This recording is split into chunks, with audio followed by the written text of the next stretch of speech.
Buenas tardes, bienvenido a una tertulia más acá en el Palacio Bauriza, que nos acoge desde hace 3 años. Esta tertulia es en la 5ª temporada del ciclo Contando Valparaíso del Consejo de Migrantes. Esta tertulia comienza ya el tema de lo que es un Valparaíso independiente, que se produce un gran cambio en lo que es el Valparaíso colonial que vimos en las tertulias anteriores. Entonces vamos a entrar a un nuevo Valparaíso, que es el independiente.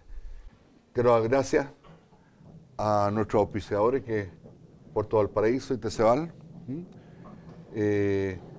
Gracias, digamos, porque ellos nos permiten poder filmar. Hay videos de todas las tertulias, esta es la número 10 este año en esta temporada, las cuales se encuentran en nuestro página web, la cual ha estado bastante visitada, o sea, ha sido muy buena idea y gracias a eso podemos tener la concurrencia acá de Gastón Centeno y sus filmaciones. Así que muchas gracias a Puerto Valparaíso y Teceval, y también repito nuestro agradecimiento al Museo de Bellas Artes Palacio Bauriza. Es por eso también que me acompaña en todas nuestras tertulias Carlos Latarria, que es el curador del museo. O sea, eso significa que es el encargado de toda la mantención y todo el registro de las pinturas que se encuentran en este museo. Él es crítico de arte, ya lo mencioné, curador de este museo y también de todo lo que es las pinturas del Senado. Así que tiene bastante trabajo. Y aprovecho también para pasar un aviso, que el próximo jueves 18 de agosto, él va a presentar un libro en la Sala El Farol. El tema es la Valparaíso, la Bohemia, la Bohemia de Valparaíso, Barrio Puerto. Del barrio Puerto. Así que un tema bastante interesante. Y también me acompaña Alfredo Larreta, que es editor del Mercurio, presidente del Círculo de Periodistas y también con una vasta trayectoria en lo que es la historia de Valparaíso. Y el que todos los días nos alimenta en la editorial del diario con lo que sucedió en nuestra ciudad hace 150 años, hace 100 años y hace 50 años. Así que poquitito, sí. Él, digamos, es un gran aporte a nuestros temas. Este es el primer año que estamos los tres juntos, así que espero que se repita por muchos años. Así que agradeciendo y bienvenida sobre todo a ustedes. Lo repito nuevamente, lo que cuesta, digamos, llegar acá, no solamente por los tacos, sino que por el estacionamiento y el asunto del ascensor. Pero ya espero el próximo mes eso ya esté solucionado. No sé si alguno de ustedes me quiere presentar a mí, aunque casi todos me ubican, pero ya, no me gusta presentarme. ¿Cuál es su nombre? Bueno, él es Esteban, ¿no? Esteban Collins, presidente del Consejo de Inmigrantes Históricos de Valparaíso, también encargado patrimonial, ¿no es cierto?, de la corporación del hospital de disidentes, ¿no? Cementerio. De cementerio disidente, perdón. Hay una gran diferencia. No, del hospital al cementerio. Claro. Es parte del humor de casi fijo, ¿no? Claro, destino obligado. Claro, el otro día decía que habían hecho varios arreglos y varias mejoras y hasta la fecha no se ha escapado nadie, ¿no? Claro, están contentos. No, y al hospital llegan por ser disidentes. Esa es la enfermedad que tienen. Oye, fíjate que el único cementerio que tenemos es cerco eléctrico. Porque eran tantos los robos que habían de las figuras de mármol, los angelitos y todas esas cosas, que la única forma fue hacer un cerco eléctrico. Y se acabaron los robos, o sea, hubieron bastantes robos. Y ahí puedo hacer alguna infidencia también. Sí, también. Esteban acaba de finalizar un libro sobre la historia de este cementerio, que nace junto con el cementerio general o católico, que se da esa rara coincidencia que parten juntos y casi en el mismo lugar. Una parte fue vendida al cónsul británico y la otra la adquirió el gobierno. Y ahí se creó el cementerio disidente y el cementerio número 1, que todavía conviven ahí. Gracias, Alfredo. Bueno, entrando derechamente al tema, como ya lo mencioné, hay un hecho que cambia toda la vida de lo que es Valparaíso como puerto y después como ciudad. No olvidemos, como lo hemos tratado anteriormente, que el origen de Valparaíso es puerto. Y ahí se va desarrollando y en la actualidad es el concepto de lo que es la ciudad guión puerto. Pero es origen y el gran cambio es la declaración de la independencia en 1810. ¿Ah? ¿Por qué? Porque el cambio se nota más en Valparaíso que en el resto de las ciudades de Chile. Porque en el resto de las ciudades de Chile sigue un régimen casi español. ¿Ah? Es aquí, con la independencia y la declaración de la libertad de comercio, en que comienza a llegar los extranjeros. ¿Ah? Entonces ellos influyen digamos, en lo que es la idiosincrasia, la fisonomía de nuestra ciudad. Cambia totalmente. Entonces es muy importante y como les menciono, la independencia nos marca como un cambio radical en la ciudad. No así Quillota y otras ciudades que siguen, digamos, con su mismo sistema. ¿Ah? Así que hay un cambio radical con la independencia del país y con la declaración del libre comercio. ¿Ah? Y también lo hay con todo lo que son las leyes. Aprovecho a saludar a Rafael. Hola, Rafael. Él es el director ejecutivo del museo. Así que bienvenido y muchas gracias por acogernos nuevamente en una tertulia. Me refería que también con la llegada de la independencia vienen las primeras cartas o reglamentos constitucionales. Y menciono esto porque también nos afecta radicalmente a lo que es Valparaíso. Ya les mencioné que aquí llegaron extranjeros, los cuales de algún modo tenían una manera o pensamientos diferentes a los que teníamos en Valparaíso colonial.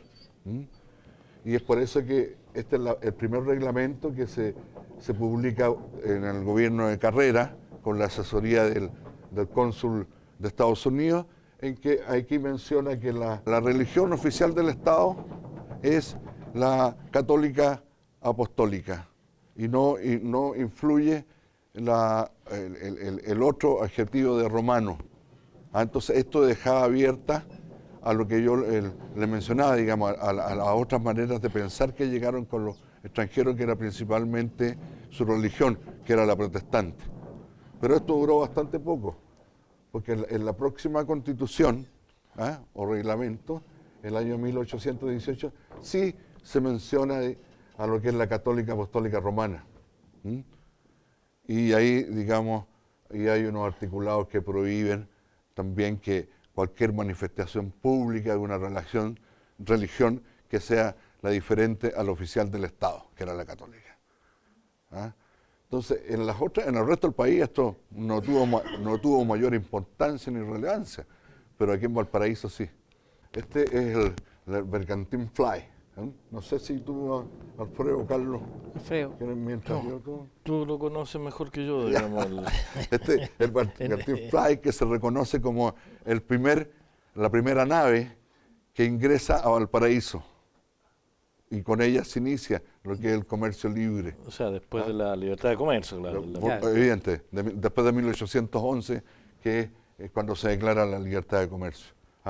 En ellos venían unos hermanos, John y Joseph Crosby, que eran una especie de corsarios que pasan a ser comerciantes.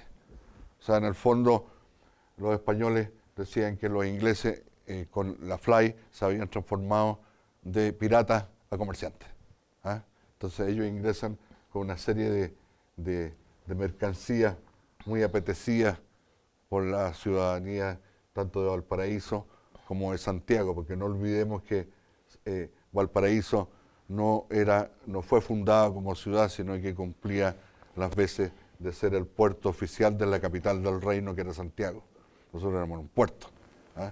Y según las disposiciones reales, cualquier capital mediterránea tenía que tener un puerto. Por eso que el origen de Valparaíso, y que nunca hubo ninguna intención de fundar una ciudad aquí. Y además que por por la topografía no reunía las condiciones para eso, ¿ah? Que era una cuadrícula con la gobernación, la catedral, entonces, y aquí no había espacio para eso. Pero igual, digamos, es importante y afecta, digamos, más a Valparaíso que al resto del país, digamos, ¿ah? Aunque la libertad de comercio es para 4 puertos de Chile, que es Talcahuano, Valparaíso, Coquimbo y siempre se me olvida otro. Valdivia. Valdivia. ¿Ah? Valparaíso es el que más recibe, digamos, este comercio. Así que... Sí, ¿me permite? ¿Cómo no? Sí, hay una cosa, siempre se ha escrito en la historia y todo, y que la navegación que empezó a llegar a Valparaíso, partiendo por ese velero, era Atlántico, Estrecho Magallanes o Cabo de Hornos, y después las costas del Pacífico. Pero hubo otra ruta que ha sido menos destacada en la historia, que es la ruta que se llamaba de las Indias. Eso era un barco que venía una vez al año en tiempo de la colonia, y después, a lo mejor fueron 2 veces al año que venía de Oriente. Barcos que venían de Filipinas, de Tailandia, o en ese tiempo la península Indochina, de China, de Japón, incluso del puerto de Vladivostok. Esos barcos atravesaban el Pacífico hasta llegar a Valparaíso y traían todas las cosas que en ese tiempo se consideraban un tanto exóticas o suntuarios, digamos, abrigos de pieles que venían de Rusia, adornos que venían de China, cosas de decoración que venían de Filipinas, incluso elementos religiosos. En muchas iglesias de Chile, de Perú, de Ecuador, hay adornos religiosos que son propios de las Filipinas, que llegaban con el galeón de las Indias en tiempo de la colonia. Pero después empezó a venir esta ruta de los barcos que atravesaban el Pacífico, que era una aventura, y que venían 1 o 2 al año, pero venían al Pacífico y llegaban principalmente a Valparaíso. Después volvían a Asia, y el resto de la mercadería se hacía lo que hoy se llama como el cabotaje, o sea, de Valparaíso, ir al norte, ir al sur, ir al Callao. Pero la ruta obligada de esos barcos era Valparaíso, y hay muchas bitácoras de esos viajes que no están acá en Chile, que están guardadas en los archivos históricos de Vladivostok, de Japón y de China. En Shanghái están archivadas las cosas que llegaban desde esa parte de Oriente a Valparaíso, y aquí se distribuían por Sudamérica. Entonces, esa ruta que hoy se habla del Pacífico, el mar del futuro, de la ruta comercial más importante que va a haber en la historia, ya estuvo en la historia en 1820, 1830, 1840. O sea, en ese tiempo era una aventura y también un buen negocio, porque de aquí se llevaban productos que servían para la navegación o productos que se vendían allá. Ya, pero estos barcos de Asia yo creo que también llegaban antes de la independencia. También, por eso se llamaba el galeón, claro, se llamaba el galeón de las Indias porque venía de Filipinas, pero eso era propiedad de la corona española. Claro, después con la libertad de comercio español. empezaron a llegar los chinos, los barcos rusos, los barcos que venían de Japón, ya había otro ritmo de comercio, no era el galeón de las Indias que era obligado, porque España no permitía otro tipo de barco, ni otro tipo de comercio, más que entre las colonias. Exactamente, y bueno, la libertad de comercio también no fue una libertad de comercio 100%. Sino que para algunas naciones europeas, las cuales estaban en paz con España. Exacto. ¿Ah? Con el rey que en ese minuto no reinaba, sino que estaba el hermano de Napoleón, que es Pepe Botella, el cual, digamos, era el que estaba como francés, reinando España y sus colonias. Por eso que el origen, y es fácil, la primera junta de gobierno, que malmente se llama la independencia, que en el fondo no fue la independencia, sino que fue la primera junta de gobierno, que lo bueno que logramos de ella nosotros como Valparaíso fue esta libertad de comercio, por eso que la consideramos tan importante. ¿Ah? Ahora para hacer justicia, digamos, de lo que sucedía tanto en Valparaíso como en el resto del país, tenemos que mencionar que tanto en el siglo XVI o XVII llegan los españoles, en el tiempo del descubrimiento y la conquista.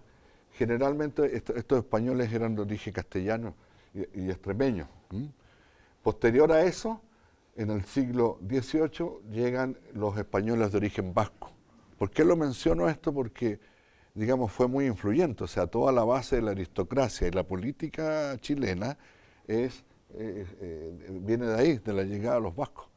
¿Ah? Ellos, digamos, fueron muy importantes y los nombres vascos se repiten hasta el día de hoy. ¿Ah? Entonces es importante, digamos, hacer esa observación. ¿Ah? Bueno, Borges decía que era importante que hubieran llegado los vascos a Chile y no hubieran llegado ni los andaluces ni los gallegos, Como en Argentina. como en Argentina. Bueno, yo tengo a dos descendientes acá de migrantes Vasco. vascos, la Reita y las Tardes. ¿Ah? Así que es una buena muestra. ¿Ah? Quizás no sea tan buena, pero Claro. Es lo que hay. Lo que hay, una muestra. Ya, después, digamos, se destacan las primeras oleadas de migrantes que llegan acá a Valparaíso. Son la británica, la alemana, italiana, holandesa, croata, suiza, francesa y judía. El caso de los judíos es muy especial, ¿eh? Porque llegaron como franceses, llegaron como suizos, llegaron como alemanes, llegaron como españoles e incluso como ingleses. Entonces, siempre, digamos, es muy difícil adentrarse. La colectividad israelita está por publicar un libro, que me imagino que va a hablar mucho más, con mucho más referencias que nosotros respecto, digamos, al origen de cómo llegaron los israelitas acá a Valparaíso. Pero hay una confusión, uno se encuentra en el mismo cementerio disidente con muchos judíos de apellido alemán. Pero de simbología creo que hay una sola estrella de David, no me acuerdo. Pero ellos influyeron en muchos suizos, como les repito, muchos españoles que, como mencionamos, que llegaron castellanos y entremeses, pero ahí venían muchos judíos. Incluso hay teoría de que Juan de Saavedra era judío. Como muchos otros más. Sefardíes, por supuesto, los judíos. Claro. Y después, bueno, viene la oleada más importante de los judíos de lo que fuera Alemania al oriente, digamos, de Europa, rusos, franceses, todo eso.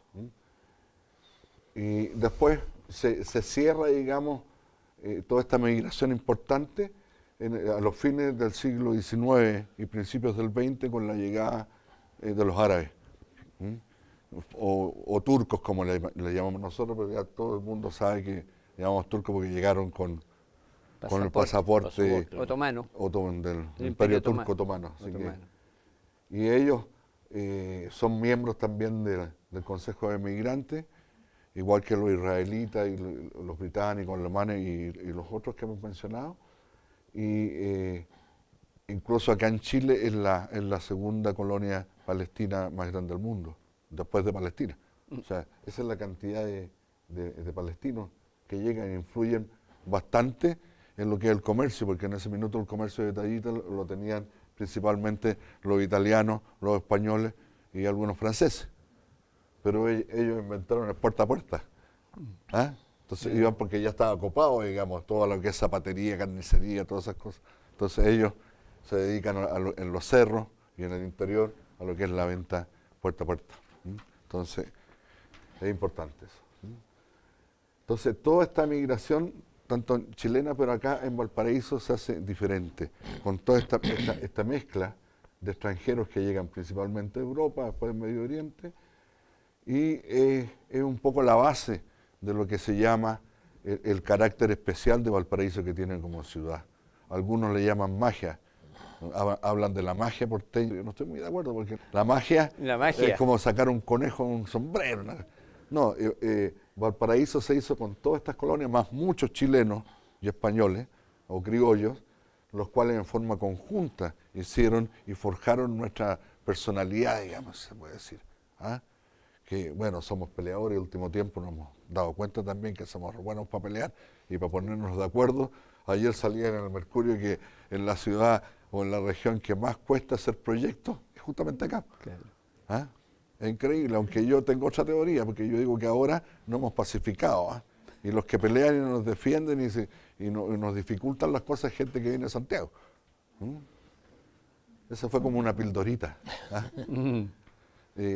Ahora voy a comentar con mis amigos acá, siguiendo un poco la línea de lo que estábamos conversando, que cómo realmente impactó esta libertad de comercio y la llegada de los inmigrantes en Valparaíso. Alfredo, no sé si tú te quieres referir a algunos en el orden que tú quieras. Tú tomas. Es más o menos conocido la forma, ¿no es cierto? Y la importancia que tiene cada una de las, no eran colonias, sino que de las colectividades extranjeras. Claro, en casas comerciales gran influencia tuvieron los británicos, que venían de todos los países, digamos, del Imperio Británico. Que son los ingleses, galeses, escoceses Claro. e irlandeses. Y ellos ya eran personas que venían con la idea, mayoría muy jóvenes, pero ya con la idea de establecer comercio de verdad, o sea, Comercio internacional. claro, establecer casas comerciales de importación, exportaciones, que ellos mismos después fueron los que fueron dando nacimiento a los primeros bancos, después las primeras, ¿no es cierto?, sociedades anónimas, que le dieron mucha fuerza al comercio. Y paralelamente estaban los de los otros países también, como Francia y Italia, que comentabas tú, que los italianos mayormente se dedicaron al comercio menor, no al comercio mayor como los británicos. Y paralelamente, junto con, digamos, dedicarse ellos con un gran sentido, ¿no es cierto?, práctico, un gran sentido comercial y de futuro, fueron formando sus comunidades y para ello crearon, ¿no es cierto?, bueno, primero tuvieron los oficios religiosos de cada creencia, también los colegios, los clubes deportivos, las asociaciones, ¿no es cierto?, Pero paremos benéficas. Paremos un poco en la parte comercial.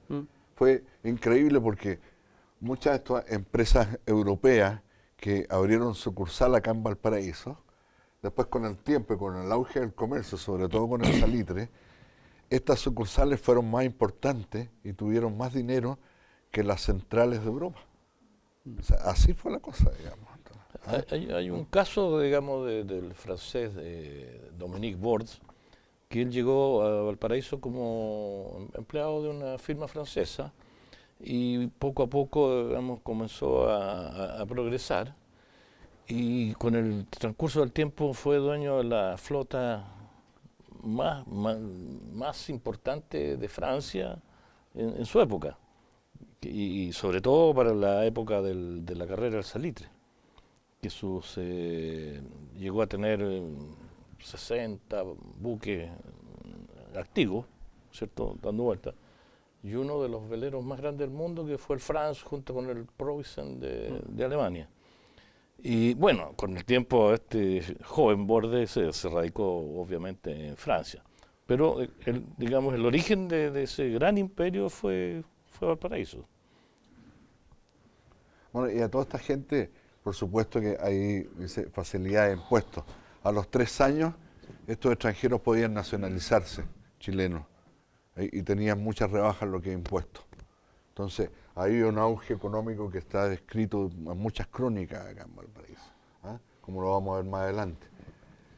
Pero, 3 puntos, eran muy bienvenidos estos extranjeros hasta que ellos quisieron manifestar sus creencias, principalmente religiosas. Entonces, por eso que aquí a Valparaíso es la primera ciudad del país en que llegan los protestantes. Y llegan también manifestaciones, están los judíos aquí en Valparaíso también, y están los masones. Junto con los protestantes llegan los masones. O sea, hay una masonería que hay que entenderla un poco lo que eran esos años. Porque junto con los protestantes tenemos el caso de David Trumbull, que no vamos a dudar de su religiosidad, ni sus creencias, pero él era el jefe de la logia escocesa aquí en Valparaíso. Y el obispo anglicano era el jefe de la otra logia masónica de angloparlante aquí en Valparaíso, aunque la primera fue el Pacifique, fue la francesa. Pero eran logias que luchaban por la libertad de culto y la separación de la iglesia y el Estado principalmente. Porque posteriormente, después de esa lucha en que se lograron esas metas, recién posteriormente en 1925 con Alessandri. ¿Ah?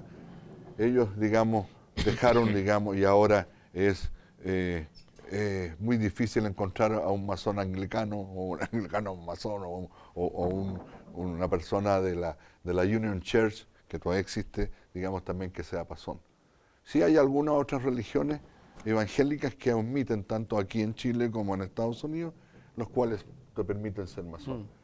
Pero aquí se dio esa lucha, ¿ah?, de lo que fue la parte religiosa, sobre todo con algo muy delicado que fue la sepultación de los muertos, ¿ah?, los cuales, digamos, no, acá en los cementerios, la gente, en Valparaíso había muchos lugares donde se sepultaban los muertos según el estrato social.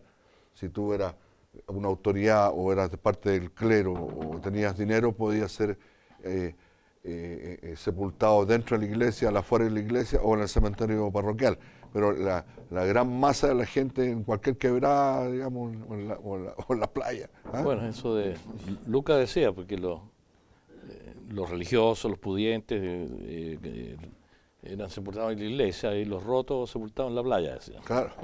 Entonces eso, O sea, el pueblo, claro, eso se origina acá y hay una gran controversia y se logra con un grupo de personas que influyen en O'Higgins, que él venía de estudiar en Londres, o sea, él tenía su cultura, digamos, y sabía lo que era, y le gustaba a todos los británicos. ¿Ah? Él en 1819 logra dar la autorización y se construye el cementerio disidente en 1825, que es la institución protestante más antigua de Sudamérica y todavía viva, digamos. Sí, un cementerio, yo siempre digo vivo, ¿ah? Pero el cementerio hay muertos. Así que eso y también llegó el libre pensamiento con todo lo que es la llegada de los masones. ¿Ah?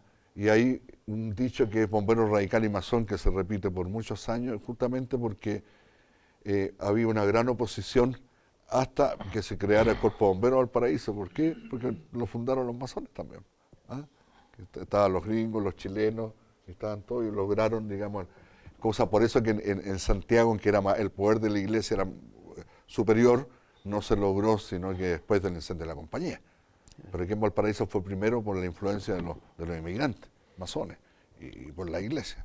También hay un aspecto cultural, que me estaba recordando de todas las colectividades, y en relación a la española, con la colectividad española, bueno, los españoles llegaron conquistadores, pero después de la apertura del comercio continuaron llegando inmigrantes españoles, entre ellos José Santos Tornero, que aparte de haber sido dueño por bastante tiempo del Mercurio de Valparaíso, antes de eso, antes de comprar el diario, él trabajaba en una tienda, después se casó con una sobrina del dueño de la tienda, instaló su propia tienda y paralelamente estableció la primera librería en Chile, que precisamente se llamaba la librería La Española, porque antes los libros se vendían en cajones, en los almacenes. Si alguien quiere el libro, ahí hay un cajón con el libro y eso. Pero no había preventa. Entonces fue eso, el solo hecho de tener una librería ya, digamos, dedicada, fue un buen empuje en lo cultural. Bueno, y después cuando fue dueño del Mercurio también se estableció la imprenta y librería del Mercurio. O sea, estaba por un lado el diario y por otro lado la imprenta, que en algún momento tenía más producción que cualquier imprenta de Santiago. Sí, y en esos años se instaló en el barrio Puerto la librería del doctor Strasser. No sé por qué se decía doctor. Bueno, el doctor Strasser traía libros y diarios en inglés. Obviamente para la colonia inglesa, para los comerciantes, para la gente que hablaba que hablaba más que el español. Y también traía los figurines franceses, que eso eran para la moda. Y era la única librería, o sea, es establecimiento especializado en diario para los británicos residentes y los figurines franceses para las esposas de los empresarios, los navegantes, los comerciantes, la gente que necesita. Los figurines, perdón, incluían el patrón. El patrón. El patrón moldes, que era la hoja grande que marcaba la espalda, las mangas. Claro, claro. Y los figurines traían los moldes de acuerdo a la figura de las mujeres francesas. ¿ah? Por lo tanto, no era para un común de una chilena de ese tiempo, ¿ah? Que además no usaban esa ropa, porque las chilenas de ese tiempo se vestían siempre de negro y con manto, ¿no? Esas eran las extranjeras las que se vestían más a la moda europea, claro, resaltando esos vestuarios, a diferencia de las chilenas que no miraban muy bien, salvo las chilenas que habían ido a Europa. Claro. ¿Y cómo influye? También hay un gran impacto en lo que es la cultura y las artes. Sí, claro. Bueno, en la cultura y las artes hay una notable influencia extranjera porque Chile, como durante la colonia, era el último país de la colonia, el más pobre, y donde habían guerras y terremotos, por lo tanto, las iglesias, los conventos, o se caían o lo quemaban los indígenas. Al revés de Perú, Ecuador, México, que está lleno de templos, conventos y obras del periodo colonial, donde los indígenas pintaban los cuadros guiados por los monjes. Aquí en Chile no encontramos indígenas pintando cuadros en los conventos, los iban a quemar nada más, eran belicosos, como se decía. Entonces acá no hay un pasado colonial artístico potente, es muy precario, pero con la llegada de los extranjeros cambia radicalmente, porque aquí a Valparaíso, bueno, a Chile, pero a Valparaíso llegan importantes artistas extranjeros. Llega Montvoisin, francés, llega Ernesto Charton de Treville, de Francia, que estuvo unos años en Valparaíso y volvió. Estaba en Valparaíso y se iba después de las peleas, porque la policía lo buscaba porque era pendenciero, peleaba a cuchillo, ¿ah? Entonces tenía que irse, se iba a Argentina, después de unos años volvía. Llegó Rugenda, que nos hizo gran cantidad de imágenes del puerto de Valparaíso, a la subida a los cerros, qué sé yo. Llegaron dos ingleses que llegaron con Lord Cochrane, que eran ingenieros militares, pero aquí dejaron herencia pictórica y familiar, que eran Charles Wood y John Searle, que son dos pintores que nos ilustraron mucho de cómo era Valparaíso esos años. Y también en las artes influyó de manera posterior, con su publicación en Europa, María Graham, que ya hemos comentado de su historia en Valparaíso, ¿no? Ella llegó, que la vamos a comentar después. Pero también llegó otra mujer a Valparaíso en 1830, que estuvo varias semanas en Valparaíso y viajó a Santiago, y fue muy mal mirada, porque ¿qué anda haciendo una mujer sola en barco? ¿Ah? Tal como María Graham, ¿qué hacía una mujer sola acá? Esa mujer se llamaba Flora Tristán, y estuvo alojada en el Hotel Odó, en la calle de la Planchada, o sea, la actual calle Serrano. Ella venía al Perú a buscar, a pelear por una herencia, y además venía arrancando a su marido, que la había querido asesinar porque era una dirigente feminista, el derecho a voto a las mujeres. Ella estuvo en Valparaíso, y ella es la abuela del pintor Paul Gauguin. ¿Ah? Y ella escribió relatos. Y hay un corto relato de su permanencia en Valparaíso, en Chile, que es muy parecido al relato que hace la María Graham.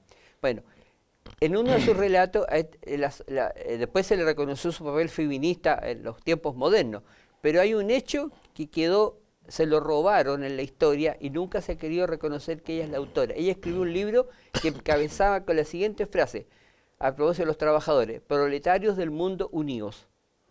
Y después Carlos Marx y Federico Elmer lo copiaron y lo pusieron en el manifiesto comunista. Y nunca nadie reconoció que esa frase no era de ellos, sino que era de Flora Tristán. O sea, el marxismo en el mundo, la izquierda, toda esa teoría están en deuda con la mujer que escribió la frase, que después fue histórica. Pero ella fue la autora 10 años antes y lo puso en un libro que existe. Por lo tanto, hay prueba de que Carlos Marx y Federico Elmer copiaron eso sin decir la procedencia. Y esa mujer estuvo en Valparaíso. Perdón, ¿sí?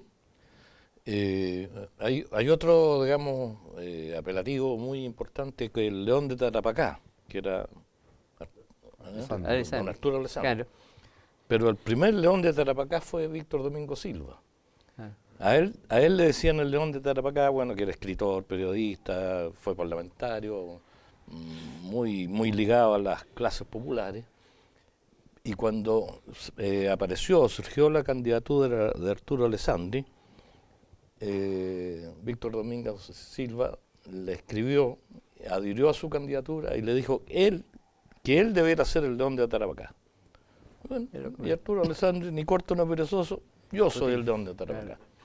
Y eso está consignado, digamos, y la carta está incluso publicada en un libro, la carta que le escribe Víctor Domingo Silva a don Arturo. Bueno, y la Flora Tristán murió después en Francia a consecuencia de una peste que había adquirido en el Perú. Y tampoco nunca pudo recuperar su herencia porque en Perú nunca se reconocieron que ella era de unos bienes, ¿cierto? Bueno, y ella, su relato, Pero los pintores que nombramos antes son los que se inventaron la historia de la pintura chilena.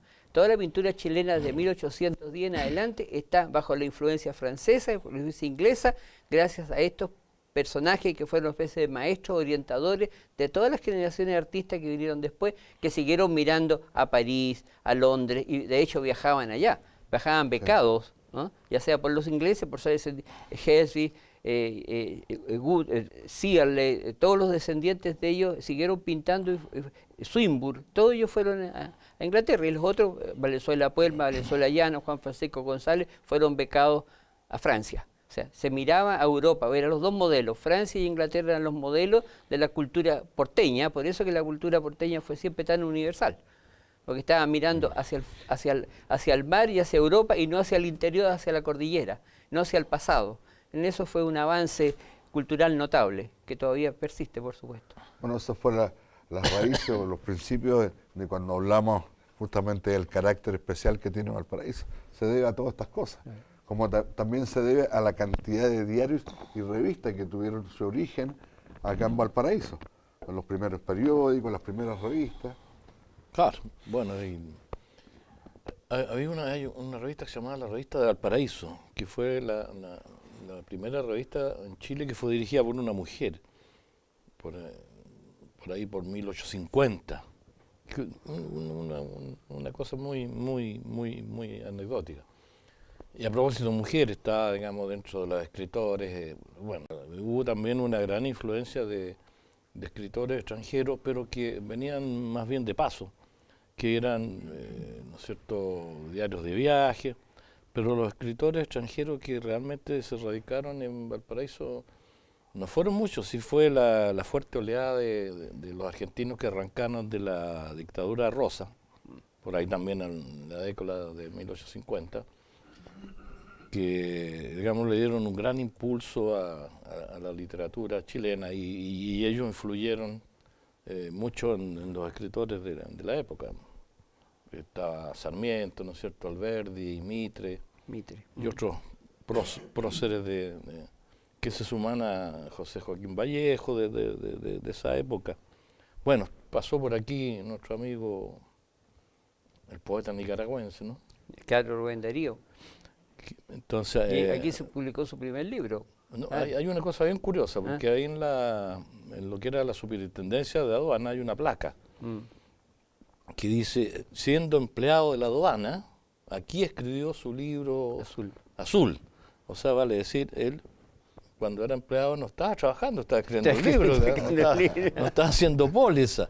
Entonces, claro, no es la interpretación que se le quiso dar a esa frase de la placa, pero más o menos la placa dice eso. Sí. Bueno, también tuvimos la gran suerte también de tener los primeros fotógrafos. Estuvieron acá en Valparaíso, el origen. El primer daguerreotipo que llegó a Chile llegó exactamente en 1840. 1840, claro. A bordo de una fragata de bandera que se llamaba La Oriental. Que venía con un curso de jóvenes, alrededor de 80 jóvenes franceses y belgas de distinguida familia, que hacían una especie como de periplo de la Esmeralda, Viaje pero de estudio. cultural. Era, Claro. digamos, un viaje de estudio de muy buen nivel. Entonces, dentro de ese equipo venía un abate, el abate Comte, que él trajo una serie de daguerrotipos. Primero quedó uno en Uruguay, no quedó en Argentina porque había un problema y este barco no recaló en Argentina, pasaron por el sur de Chile y llegan a Valparaíso, donde estuvieron más o menos un mes. Entonces, bueno, tenían una serie de profesores que eran las lumbreras de los profesores de Europa, porque todos los jóvenes que se matriculaban en este asunto eran de muy buena familia. Pero resulta que hubo una cosa muy curiosa. El abate Comte no llegó al Valparaíso, pero sí llegó el daguerrotipo, que se suponía que venían varios dentro de esta delegación. A un año de que había sido inventado en Francia por Daguerre. Bueno, y resulta que casi a un mes de que estaban en Valparaíso deciden zarpar entonces toda esta delegación a Perú. Y resulta que zarpan y chocan con la Roca del Güey, aquí frente a la avenida Altamirano.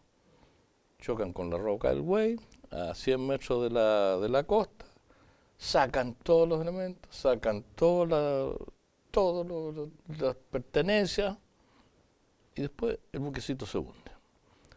Y la teoría es que bueno, y cobró el seguro, el capitán Lucas se llama, cobró el seguro y todo este asunto, y toda esta gente se quedó un tiempo en Valparaíso, y llegó un hermano del capitán Lucas en otro buque, no tan lujoso, no tan elegante, pero que continuó el viaje de estudio. Entonces dicen que le estaba saliendo muy caro. ¿Ah? Entonces ya no iba a hacer negocio cuando terminara el viaje porque los costos eran muy elevados en este buque y todo lo que llevaba. Entonces en este otro ya era más fácil y cobrar el seguro y siguieron. Los negocios. Puede haber sido. Puede haber sido. Naufragar ahí en la roca la Sí. baja, Tuvimos a otro Lucas. muy sospechoso. Tuvimos a otro Lucas que no era capitán. ¿ah? Este era con C. ¿Ah? Claro, no era capitán y este era con K. Que él, digamos, por su dibujo, él siempre reflejó mucho la idiosincrasia del porteño. Y uno de sus dibujos típicos era este para reflejar lo que él llamaba el valparagringo. ¿Ah? Incluyendo a los gringos, no solamente los ingleses, sino que todos los europeos, más o menos, sobre todo los alemanes. ¿Ah? Y eran montones de imágenes que él dibujaba bajo este concepto. ¿Ah? Esto nos demuestra también la influencia, lo diferente que era esta ciudad con respecto a del resto del país. ¿Ah? Y otra ya lo hemos relatado en otra tertulia, el asunto que es re importante en cómo influyó en las costumbres nuestras, que es el caso del mate, que nosotros tomábamos tanto mate como tomaban los argentinos, los uruguayos y los paraguayos, los cuales, digamos, nosotros cambiamos el uso del mate por el té. ¿Ah? E incluso, no sé si quieres relatar tú esta parte. Así, bueno, en 1840, creo. 1846. 46, en 1846 aparece un artículo en el Mercurio, una especie de artículo de costumbre. El mate dice, el té y el mate. Entonces, no viene firmado el artículo y hace una muy buena relación de lo que ocurría en las reuniones sociales con el mate. El mate lo cebaba la mujer de mayor edad que había en la reunión, que normalmente era una abuela cuyas condiciones sanitarias no eran muy buenas, y ella se va al mate y después iban pasando el mate y le hace una calabaza enorme para que todos los asistentes fueran tomando mate de la misma bombilla y de la misma calabaza. Entonces ahí en el artículo se rebelan contra esa mala costumbre que era pero terrorífica sobre todo para los extranjeros, para los ingleses. Entonces dijeron ya, y ahí introdujeron el té y el mate, ya quedó relegado, ¿no es cierto?, al campesino, a la gente popular, o como lo conocimos nosotros, digamos que cada uno tenía su mate. No el mismo, ¿no?, que corría. Y recomendaba el artículo que era mal visto, o sea, que claro, se invitaban a su casa un extranjero a servirle mate en esas condiciones. Entonces empieza a entrar el té, y el té se adueña de Valparaíso, ¿ah? Y después de Chile. ¿Ah? Y como dice Alfredo, el mate quedó solamente en el campo, y cada vez menos. ¿Ah? Entonces, otra de las... Y papelar, ¿no? Papelar. Y Claro, papelar. claro.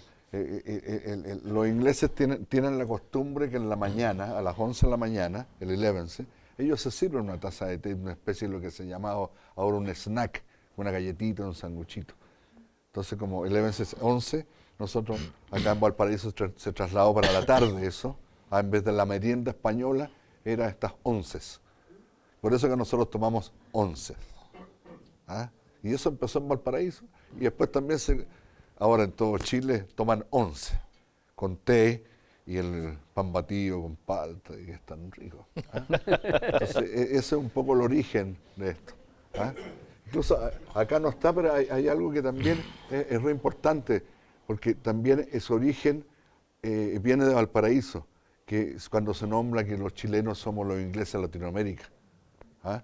Y eso se debe que Lord Cochrane, fuera de venir a fundar la Armada y a pelear por nuestra independencia, todas esas cosas, él también trajo comercio, trajo el primer buque a vapor, que no funcionó muy bien, ¿ah? Pero él, digamos, él era una persona muy conocida en Inglaterra, ¿ah? Y tenía muchas amistades del comercio y todas esas cosas. Entonces a él le preguntan, y esto está en las crónicas de esos tiempos, le preguntan cómo era hacer comercio con Valparaíso. No hablaban de Chile en la parte comercial, se hablaba de Valparaíso. Sí, es como hacerlo con los ingleses. ¿Ah? Porque aquí, digamos, de alguna forma, ya sea formal o informal, corría o estaba legalmente el Código de Comercio inglés. Entonces, si había un cheque, una letra o una carta de crédito, se respetaba.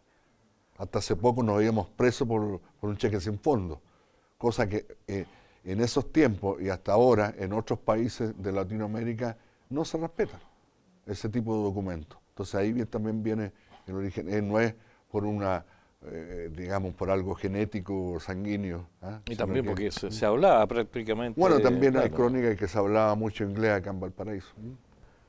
Esta es una recopilación de un libro, ¿ah? De las disposiciones vigentes, esto también para tener una pincelada de cuál era la situación de ese Valparaíso, de esos tiempos. Y el librito este, como tenemos tiempo, No hay mucho. no hay mucho ya, son como 700 páginas. como dice ahí, ¿no es cierto?, recopilación de las disposiciones vigentes en el departamento de Valparaíso, ordenada por don Francisco Chaurren, gran intendente de Valparaíso, y escrita por don Salustio Peña. Entonces, hay algunas cosas que son más o menos curiosas, ¿no?, sobre los niños vagos, sobre los mendigos. Dice, conviene de sobremanera, estas son recomendaciones que hace el intendente, conviene sobremanera ejecutar con estrictez la orden que se ha dado para que no se permita mendigar a nadie a fin de perseguir la vagancia y la ociosidad, que regularmente se ocultan tras los individuos que, con el pretexto de solicitar limosnas, hacen una vida ociosa y vagabunda, convirtiéndose muchas veces en rateros. Hay una norma, mire, que podría relacionarse con algo actual, que es del año 1852. Se refiere a los disfraces. Toda persona que usare disfraces por las calles en las horas de la noche será conducida al vivac, o sea, al cuartel, ¿no es cierto?, y obligada a una multa de 5 a 10 pesos, sin perjuicio de someterla a juzgamiento si se le sorprendiera en algún designio criminal. Claro, ¿qué es lo que podríamos nosotros asimilar al disfraz? La capucha. La capucha de hoy día es un disfraz en el fondo. Galope. Este es un decreto de fecha de septiembre de 1871, también del tiempo de Chaurren. Se prohíbe galopar en todo el ámbito de la ciudad, con excepción de los médicos, confesores y militares en los casos de servicio. Confesores. Multa 1 peso. O sea, el confesor tenía que llegar a tiempo, ¿no? Y también el médico y los militares. Pero siempre, dice, en los casos que estén de servicio. Aquí está acerca de lo que mencionaba, entierro de los pobres de solemnidad. Para que los cadáveres de los pobres de solemnidad puedan ser conducidos al cementerio, es necesario que su insolvencia se califique ante el inspector del distrito en que hubieran fallecido. Dicho inspector expedirá un certificado que acredite esta circunstancia y que se exprese el nombre, patria, estado, edad y sexo del difunto, y visado este documento por el cura de la respectiva parroquia.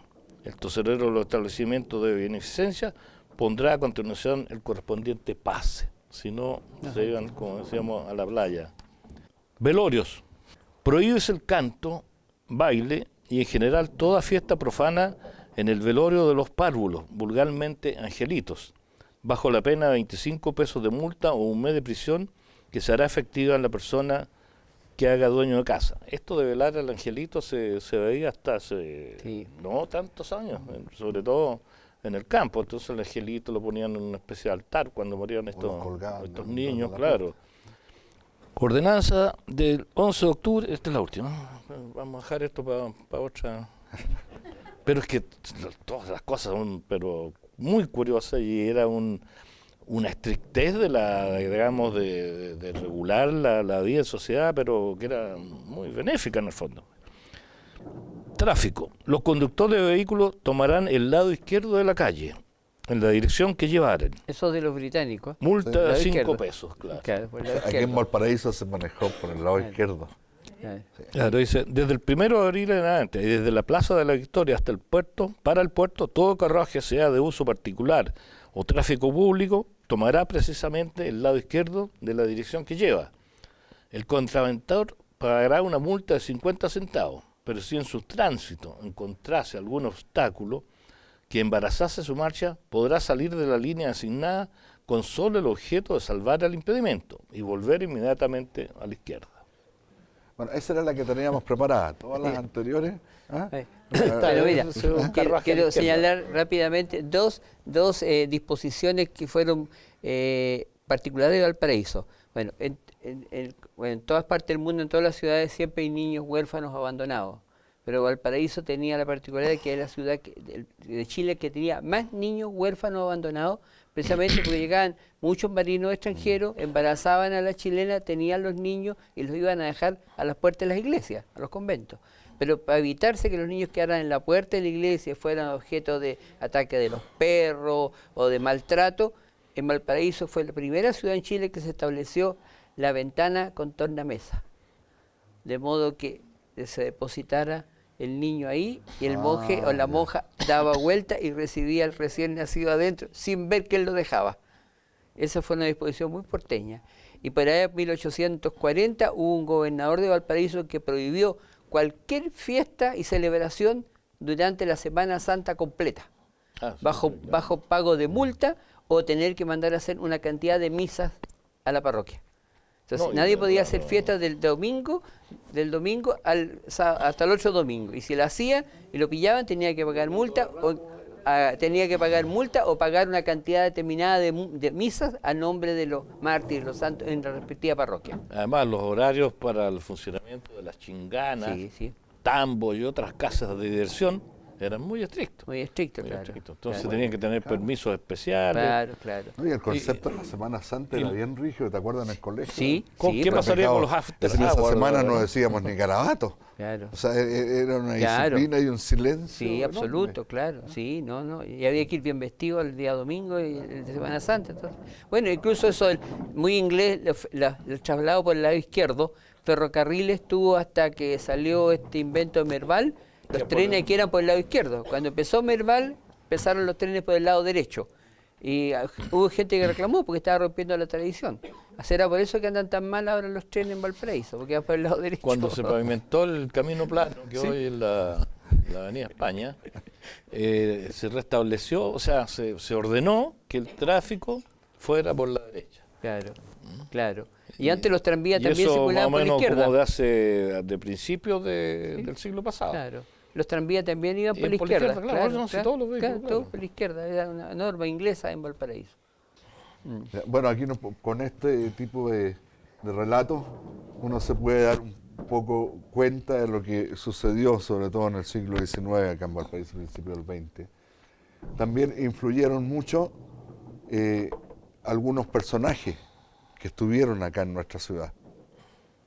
Hay un personaje que es Manuel Blanco Encalada, que muchos lo mencionan como argentino porque nació en Buenos Aires, pero él, digamos, estuvo de muy pequeño, regresó a Chile y estuvo en nuestra ciudad, él tuvo a cargo de la primera escuadra. Padre chileno. Padre chileno, por supuesto. Claro. Y él influye bastante, después él cede su mando a Lord Cochrane, cuando él viene a refundar la Armada chilena. En su honor es la calle del Blanco, como decía. La calle Blanco. Del Blanco. Del Blanco. Del Almirante Blanco. Claro. La Este calle siempre del Blanco. es digno de mencionarse a Lord Cochrane y justamente Carlos Alfredo me dice que yo soy como un fanático de Cochrane, ¿eh?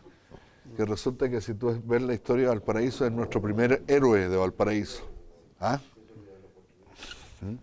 Entonces él era hay una imagen de cuando era joven y llegó acá, que muy parecía al monumento que tenemos aquí en Valparaíso, en la Avenida Brasil, y cuando ya estaba viejito, murió a los 84 años, 87. Este fue el primer monumento que hubo aquí en Valparaíso, que se hizo por una colecta popular, y estaba en la Plaza Sotomayor. Y posteriormente fue el monumento a Prat y las glorias navales, y este fue trasladado a la Avenida Brasil. Pero coexistieron algunos años. Estuvieron unos años juntos. Claro. ¿Ah? Estaba frente donde está el cuartel de bomberos. Sí. Claro. Y se Donde dirigió, está la calle Cochrane, justo ahí. y se dirigió donde había quedado el casco de la primera Esmeralda, la que capturó en el Callao.